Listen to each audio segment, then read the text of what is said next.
प्रधानमंत्री के लिए 8,500 करोड़ का हवाई जहाज खरीदा जा सकता है, तो विद्यार्थियों की लाइब्रेरी की किताब भी खरीदनी पड़ेगी, शिक्षकों को वेतन देना पड़ेगा, बेंच खरीदना पड़ेगा, सड़कें बनानी पड़ेगी। हमने जो देश के लिए किया 70 साल में, उसी को तो आप 9 साल में बेच रहे हैं ना। एक तरफ विनाश की राजनीति है, नफरत की राजनीति है, दूसरी तरफ हमको विकास की राजनीति और मोहब्बत की राजनीति करनी है। कैसे आकाश में सुराख नहीं हो सकता, एक पत्थर जो तबीयत से उछालो मारो। राजनीति में बड़ा परिवर्तन हुआ है। जब जब इस देश के विद्यार्थियों ने ठाना है, तब तक सत्ता की कुर्सी को हिला करके रखा है। उसको जो लोग सत्ता में बैठ करके अपने अभिमान और अहंकार में चूर हो जाते हैं, उनको सड़क पर ला करके खड़ा किया है। इसीलिए मैं आप सबसे अपील करना चाहता हूँ कि इस देश में अगर आप लोकतांत्रिक सरकार चाहते हैं, इस देश में अगर आप चाहते हैं कि अगर प्रधानमंत्री के लिए 8,500 करोड़ का हवाई जहाज खरीदा जा सकता है, तो विद्यार्थियों की लाइब्रेरी की किताब भी खरीदनी पड़ेगी, शिक्षकों को वेतन देना पड़ेगा, बेंच खरीदना पड़ेगा, सड़कें बनानी पड़ेगी, हॉस्टल बनाना पड़ेगा। जो बजट का हिस्सा है उसका 10वां हिस्सा आपको एजुकेशन पे खर्च करना पड़ेगा। जो जीडीपी है उसका 6% आपको एजुकेशन पे खर्च करना पड़ेगा। इस सवाल को लेकर के अगर हम विद्यार्थियों के बीच में जाते हैं, जिस तरीके से आज सिलेबस को नफरत के आधार पर तैयार किया जा रहा है, अरे भाई, हम कांग्रेस पार्टी के लोग हैं, एनएसवाई के लोग हैं। हमारे लिए पंडित जवाहरलाल नेहरू भी उतने ही महत्वपूर्ण हैं जितने सुभाष चंद्र बोस महत्वपूर्ण हैं। हमारे लिए सरदार वल्लभ भाई पटेल भी उतने महत्वपूर्ण हैं जितना महात्मा गांधी महत्वपूर्ण है। आप देखेंगे कि अक्सर एक कोशिश की जाती है कि जिनका अपना इतिहास नहीं है ना, वो दूसरे के इतिहास को हड़पने की कोशिश करते हैं। जिन्होंने अपना मकान नहीं बनाया, वो दूसरे के मकान पे अपना नाम लिख करके अपना मकान उसको बनाने की कोशिश कर रहे हैं।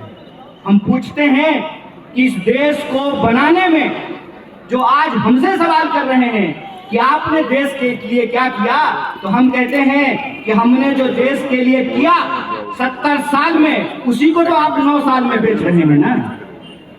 अगर हम देश बचा करके रखते नहीं तो आप बेचते क्या। ये सीधी सीधी लड़ाई है बचाने वालों के बीच में और बेचने वालों के बीच में। हमको बचाने वाला बनना है। एक तरफ विनाश की राजनीति है, नफरत की राजनीति है, दूसरी तरफ हमको विकास की राजनीति और मोहब्बत की राजनीति करनी है। इसीलिए मैं आप तमाम लोगों से आग्रह करना चाहता हूँ कि आने वाला वक्त बहुत कठिन है, मुश्किल है। हम तमाम लोगों को एक संकल्प लेने की जरूरत है। संकल्प क्या है? हमारी राष्ट्रीय कार्यकारिणी ने बैठक में ये तय किया है कि अभी से लेकर के लोकसभा चुनाव तक हमको एक कैंपेन चलाना है, जिस कैंपेन का नाम है जुड़ेगा विद्यार्थी जुड़ेगा विद्यार्थी। इस संकल्प को लेकर के हमको 3 स्तरीय कार्यक्रम चलाने हैं। पहला स्तर कि हमको विद्यार्थियों को एनएसवाई से जोड़ना है। दूसरा स्तर कि हमको एनएसवाई को इस देश के शिक्षण संस्थानों से जोड़ना है। और तीसरा स्तर इस देश के विद्यार्थियों को, इस देश के शिक्षण संस्थान को, एनएसवाई की पूरी संरचना को हमको इंडिया से जोड़ना है। ये 3 स्तर का कार्यक्रम हम लोगों को चलाना है। इस 3 स्तर के कार्यक्रम में हमारा एकमात्र संकल्प है। क्या संकल्प है?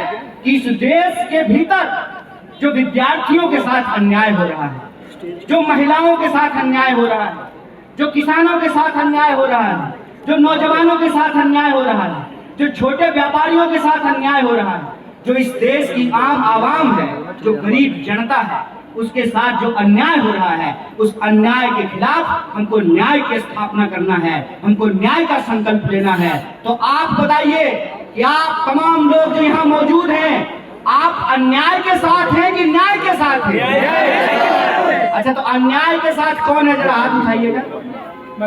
कोई नहीं है।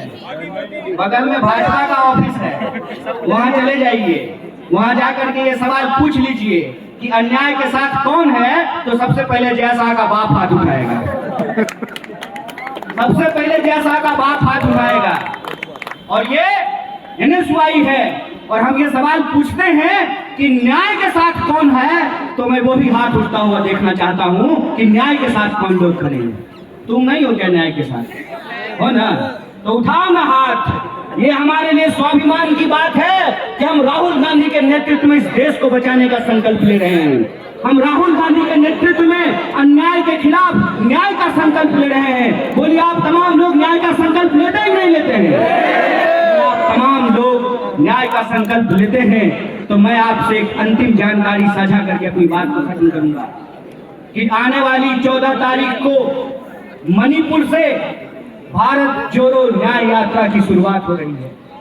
यह जो भारत जोड़ो न्याय यात्रा है, इस न्याय यात्रा का एकमात्र उद्देश्य है कि इस देश में होने वाले अन्याय के खिलाफ न्याय मिलने तक हम तमाम लोगों को संघर्ष करना है।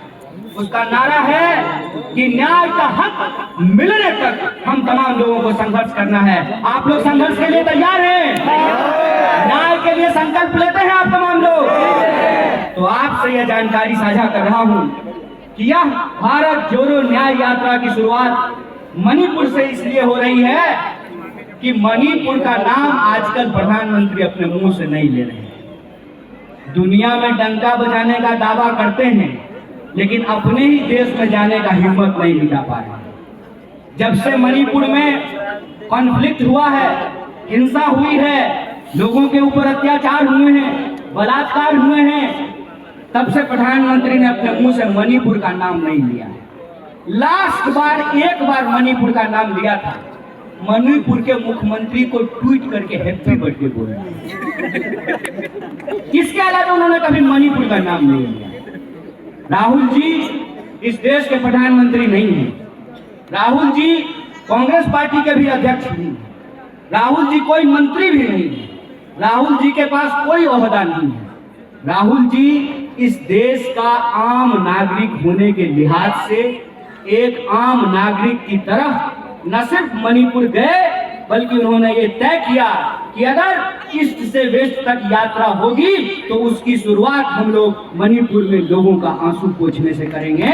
उसकी शुरुआत हम मणिपुर 14 तारीख को यात्रा मणिपुर से शुरू होगी और 15 राज्यों से होते हुए लगभग 6,500 किलोमीटर की यात्रा करके मुंबई में समाप्त होगा। मुंबई में क्यों समाप्त होगा? क्योंकि मुंबई वो जगह है, उस वक्त का बंबई, जहां भारतीय राष्ट्रीय कांग्रेस की स्थापना हुई। इसीलिए इस पूरी यात्रा में हम तमाम NSY के कार्यकर्ताओं को, तमाम पदाधिकारियों को, तमाम स्टेट के प्रेसिडेंट्स को और वो तमाम विद्यार्थी जो इस यात्रा से जुड़ना चाहते हैं, हमको इस यात्रा में उनसे जुड़ना है। इस यात्रा के संबंध में 3 काम हम NSY के कार्यकर्ताओं और नेताओं को करना है। पहला, जो यात्रा का मैसेज है, यात्रा का क्या मैसेज है? यात्रा का मैसेज है न्याय का। यात्रा का मैसेज है लोगों की भागीदारी का। यात्रा का मैसेज है जो हाशिए पे हैं उनके लिए समानता सुनिश्चित करना, न्याय सुनिश्चित करना। तो यात्रा का जो मैसेज है वो हमको विद्यार्थियों के बीच में लेकर के जाना है, और जो विद्यार्थियों की समस्याएं हैं उन समस्याओं को हमको यात्रा तक लेकर के जाना है, राहुल जी तक लेकर के जाना है। दूसरा, हमको मोबिलाइजेशन करना है, सिर्फ NSY के वर्करों का नहीं, जो इस देश के आम विद्यार्थी हैं उनका हमको मोबिलाइजेशन करना है। और तीसरा, इस दोनों ही एक्टिविटी को करते हुए हमको उसको रिकॉर्ड करना है, उसके संबंध में जो है पर्चे बनाने हैं, पोस्टर बनाने हैं और उसको पब्लिश करना है, उसको लोगों के बीच में प्रचार करना है। तो हमारे लिए 2 महत्वपूर्ण कार्य हैं, आप याद रखिएगा। पहला, भारत जोड़ो न्याय यात्रा, और दूसरा, जो आगामी लोकसभा चुनाव है, इसमें NSY का एक एक वर्कर कंधे से कंधे मिला करके काम करेगा। और जो उम्मीद वरुण भाई पार्टी ने आपके ऊपर दिखाई है, आने वाले दिनों में national office bearer, national coordinator, और जिस स्टेट में प्रेसिडेंट का कार्यकाल पूरा हो गया है वहां पर नए प्रेसिडेंट भी नियुक्त किए जाएंगे। इनके साथ, इनके नेतृत्व में आप तमाम लोगों को मिलकर के काम करना है। बोलिए, हम लोग एकजुट है कि नहीं है? न्याय के संकल्प को पूरा करेंगे कि नहीं करेंगे? अगर करेंगे तो आखिरी शेर के साथ मैं अपनी बात को खत्म करता हूँ। लोग कहते हैं कि ये संभव नहीं है, वो संभव नहीं है। दुष्यंत कुमार ने एक बात कही है कि कैसे आकाश में सुराख नहीं हो सकता, एक पत्थर तो तबीयत से उछालो मारो। इन्हीं शब्दों के साथ आप तमाम लोगों का एक बार फिर से शुक्रिया अदा करते हुए